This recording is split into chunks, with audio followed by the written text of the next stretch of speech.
Bonjour et bienvenue dans votre revue de presse du jour sur agenews.info. Les journaux reçus lundi à Agenews se sont intéressés à plusieurs sujets se rapportant à la cérémonie officielle de la ziara de la famille omarienne, le rassemblement contre les caricatures du prophète, le boycott de la CREI par Karim Wade et sa défense ou encore les choix d'Alain Giresse. Au sujet du rassemblement organisé à la place de l'Obélisque samedi contre les caricatures de Charlie Hebdo à l'appel d'organisations islamiques et de la société civile, le journal Le Quotidien fait état d'une faible mobilisation. Les Sénégalais ont choisi leur camp, titre le journal qui estime que le rassemblement organisé par la plateforme africaine du développement et des droits humains n'a pas noirci la place de l'Obélisque du monde. Ceux qui y étaient ont manifesté à leur manière, souligne Le Quotidien. Abordant le même sujet, Le Soleil signale la présence d'une délégation gouvernementale à cette manifestation. Dirigée par le Premier ministre Mohamed Boun Abdallah Dionne, la délégation est venue représenter le chef de l'État absent du pays. Macky Sall est vexé par cette caricature, écrit Le Soleil rapportant les propos du Premier ministre. Le Quotidien national s'est aussi intéressé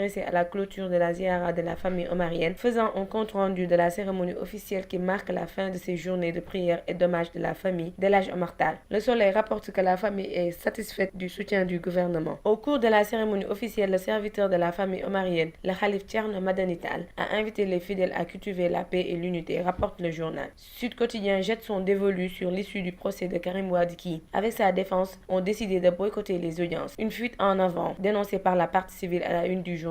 Les avocats de l'État ont estimé que les actes posés par le président de la Cour de répression contre l'enrichissement illicite, Henri-Grégoire Diop, ne peuvent nullement motiver le boycott de la Cour, fait l'objet de la part de Karim Wade et sa défense. Sur le même sujet, Enquête parle d'un demi-virage du procès Karim Wade et fait état d'un choc des stratégies à sa une. 6 mois après l'ouverture du procès la plus médiatisée au Sénégal, le camp de Karim Wade a fini de fourbir ses armes alors que celui du pouvoir dévoile pour la première fois ce qui pourrait ressembler à une stratégie de communication, écrit le journal. Plusieurs journaux continuent d'épiloguer sur les options de l'entraîneur des Lions Alain Giresse, dont les derniers choix contre les Bafana Bafana d'Afrique du Sud ont été décriés par une bonne partie des observateurs. Chacun peut interpréter mes choix comme il veut, insiste le sélectionneur national à la une de l'Observateur. Dans le Témoin au quotidien, le coach des Lions dit assumer ses choix. Le journal Stade préfère s'intéresser à la dernière rencontre de poule devant l'Algérie mardi à 18h avec cette interrogation. Quel Lion contre l'Algérie, un match décisif? C'était votre revue de presse du jour. Merci de l'avoir écouté.